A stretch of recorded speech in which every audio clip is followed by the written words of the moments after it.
I'm joined by Dr. Leslie Vinjamuri, President and CEO of the Chicago Council on Global Affairs. Leslie, thanks for being with us. How significant is this slight change in tone from Donald Trump, do you think?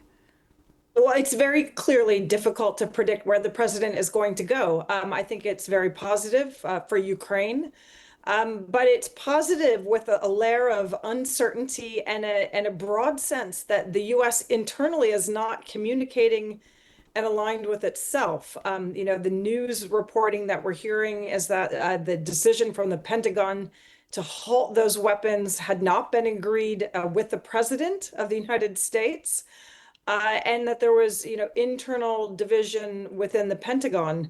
So I think that matters for President Zelenskyy, because it means regardless what the U.S. does, that it's very difficult to trust and have confidence in what will continue to come down the line.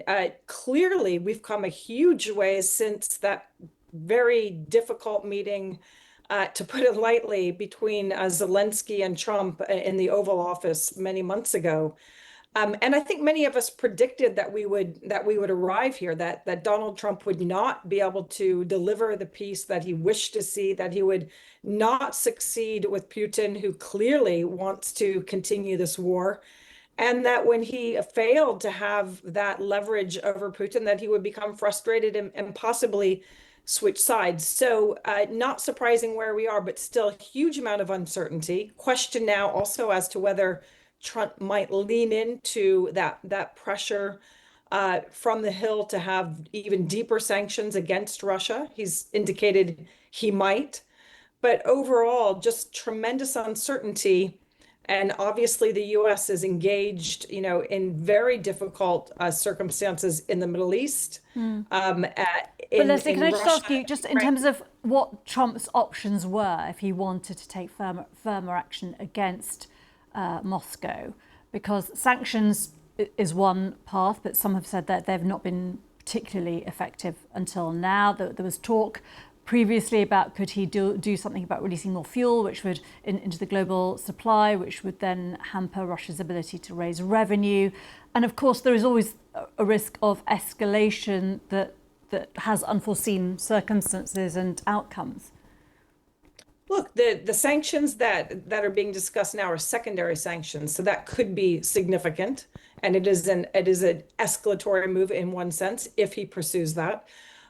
Clearly, if the president wishes to have leverage over Putin and in support of Ukraine, demonstrating clarity and a singular voice from the U.S.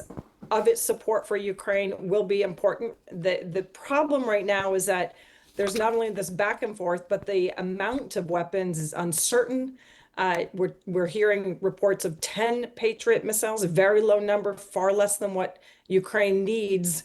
But really, it's got to be, a two-pronged approach, which is getting back to potentially, seems very, very far reach right now, but that ceasefire, a negotiation while pursuing tougher sanctions and demonstrating that the U.S. is, very clear in its support of Ukraine's sovereignty. But right now, that clarity simply isn't coming out of the U.S., but the president's position is changing. Okay, Dr. Leslie Vinjamuri there from the Chicago Council on Global Affairs. Thank you.